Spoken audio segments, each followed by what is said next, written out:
AJ Allmendinger sets his 2024 plans, or more like has his 2024 plans set for him, and Tony Stewart continues to live life on creative mode.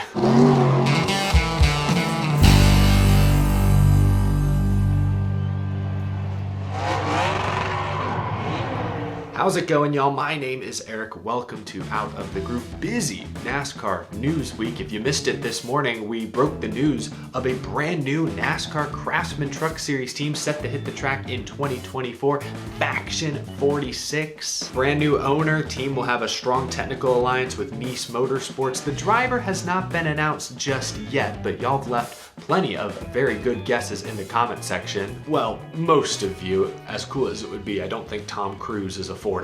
But that wasn't the only big news of the day. Let's begin with Kaulig Racing. This morning, Kaulig confirmed that AJ Allmendinger will return to the NASCAR Xfinity Series and will race full-time in the number 16. Allmendinger was full-time in Cup this past season, won at the Charlotte Roval, but did win 2 Xfinity Series races, driving a very limited schedule. Now he is back in the Xfinity Series full-time.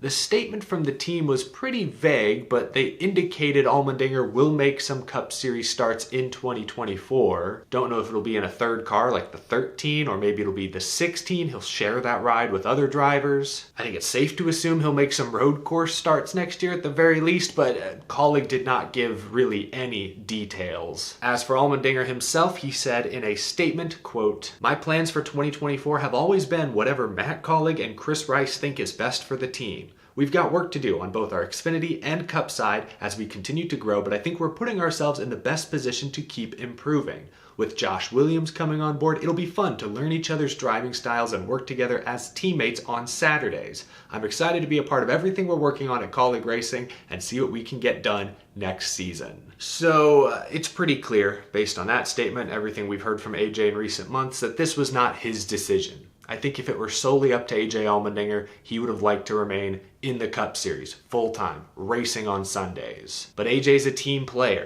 The funding, I suppose, was not there for him to race Cup, so he is taking that step back willingly into the Xfinity Series. You look, a winning AJ Allmendinger is a very fun AJ Allmendinger. Yes, he won a Cup race this past season, but his last 2 full-time years in Xfinity, he won 5 races each. Nobody in NASCAR today seems to love winning as much as AJ Allmendinger, so we will see more of that next year. That is a positive. So on one hand, it's going to be so much fun watching AJ Allmendinger contend for more wins, contend for a championship. But on the other hand, I must admit, I'm a bit disappointed that a Cup Series talent will not be racing full-time in the Cup Series. Again, their statement was very vague, so there's a chance AJ Allmendinger could still make 8, 10, 12 or more starts in the Cup Series. I think there's a very real possibility, and I've been saying this for months, that the 16 car in Cup will become sort of an all-star car with several drivers taking turns behind the wheel. Get AJ Allmendinger out there for the road courses, and then maybe like Homestead, Martinsville. Ty Dillon has been a rumored candidate for a long time there. Maybe bring him in for the super speedways. He brings funding, he brings sponsorship. That's good for the team. And then maybe they can go out and find some other talented guys to fill out the rest of the schedule. A mix of funding, a mix of talent, some veterans, experienced drivers, maybe some younger drivers. Maybe this is a chance for Austin Hill to get some seat time. He's a Chevy guy, technically with RCR, but there's got to be some sort of connection there. We've seen Austin Dillon and Kyle Busch in Kaulig Xfinity equipment before. Kaulig Racing is still a very interesting team, but I'm not sure they're an ascending team at this moment. You look at their Xfinity lineup next year, Josh Williams, very interesting. He's going to be hungry. He could prove to be a diamond in the rough, the next Ross Chastain, if you will. Or he could flop miserably. Allmendinger in Xfinity elevates their Xfinity program immensely. He is going to be a championship contender for sure. But on the Cup Series side now, you've got Daniel Hemrick in the 31, he's solid, safe, but not thrilling. He's not going to contend for wins or a playoff spot, in my opinion, next year. And then you've got that 16, which may not even have a full-time driver behind the wheel. So maybe this is Kaulig Racing kind of resetting. They expanded quickly, maybe spread themselves a bit too thin, too fast. Now they're establishing a strong anchor Xfinity team, and they're retooling their Cup Series team to hopefully set themselves up better long term. I don't know. This team was really exciting a couple of years ago. I don't think they're ascending as quickly as they appeared to be. They are still interesting. I'll give them that. Very interesting. Let me know what you think down in the comment section below. How many Cup starts will AJ Allmendinger make? Do you think he'll drive the 16 in Cup? Will that become an all-star car? Does Ty Dillon, does another driver get some seat time? Give me your thoughts down in the comment section below. But now let's move on. This morning, Tony Stewart announced that he will be driving his wife's NHRA top fuel car in 2024. Leah Pruitt announced that she is stepping away from NHRA competition to focus on starting a family. Definitely an interesting situation because now it's her husband filling that seat. Stewart raced a top alcohol dragster this season, but will now make a pretty big jump from what I understand. But I'm not a big NHRA guy. This obviously is not an NHRA show. Tying this back into NASCAR, obviously Tony Stewart has his hands on a lot of different things. NHRA team over here, sprint car team over here, Eldora Speedway, the SRX, obviously Stewart Haas Racing. During a media appearance today, Bob Pockrass asked Stewart if his focus on NHRA will affect any of his other racing operations. And Tony Stewart said, quote, "We didn't get where we are with all this without having good people.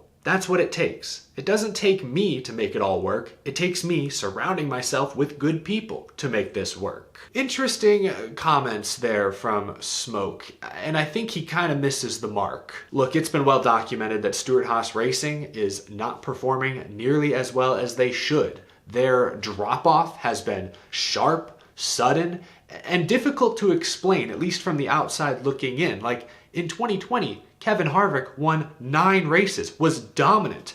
The very next season, he went winless. 3 out of 4 cars missed the playoffs this season. Key partner teams should be better than that. Stewart Haas Racing is not good right now. I'll give Tony Stewart this, and I think this is mostly what he's getting at in that quote. What is he supposed to do? Him specifically. He doesn't drive the cars. He hasn't driven the cars in years. He's not an engineer. He does serve, as brand ambassador well. He does those Mahindra commercials, helps out their sponsorship.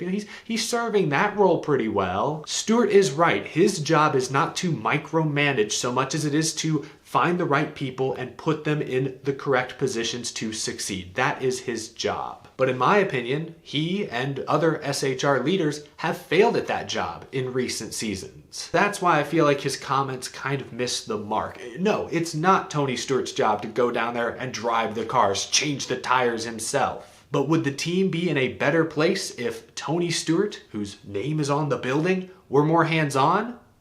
Let me just say, I don't think they'd be worse. I look at other teams around the NASCAR Cup Series, and this isn't a direct one-to-one comparison, but like Brad Keselowski showed up at RFK. He was largely responsible for, I think, changing the culture there. I would say he seems like a very hands-on executive, and RFK Racing has turned things around. They look the best they've looked in years. I would suggest Justin Marks, Trackhouse, very hands-on team owner, and he's spread pretty thin. Shoot, they've just opened up a MotoGP team. But very hands-on, that's a team that appears to be ascending. Again, Tony Stewart is spread extremely thin. It's fair to question whether that has had effect on Stewart Haas Racing's performance. Not so much directly, but indirectly. Tony Stewart's job is to hire the right people, but Stewart Haas isn't good right now, which tells me they don't have the right people, at least in certain key roles. Stewart Haas's decline is difficult to explain, so I don't think it's unfair for fans like you and me to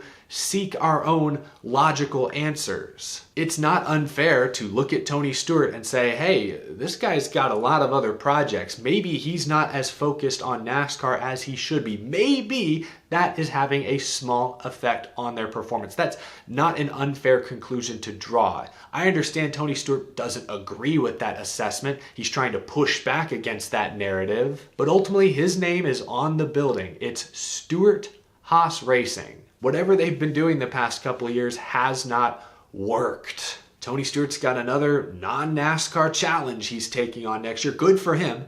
One of the greatest race car drivers we've ever seen. But when your NASCAR team is struggling, it's fair for fans to seek their own answers. Whether you agree with them or not, I think some criticism, or at least questioning, is fair. But let me know what you think down in the comment section below. Do you think Tony Stewart being more present would make any difference? let me know. That is going to do it for this episode. While you're down there in the comments, leave a like on this video as well if you enjoyed. Subscribe if you're new to the channel. We talk NASCAR every day, even throughout the off season. And a huge thank you to my Patreon supporters. Busy news week. I was also out of town for a few days, so I'm catching up on a lot. I will see you all again sooner rather than later. Have a wonderful rest of your day, folks.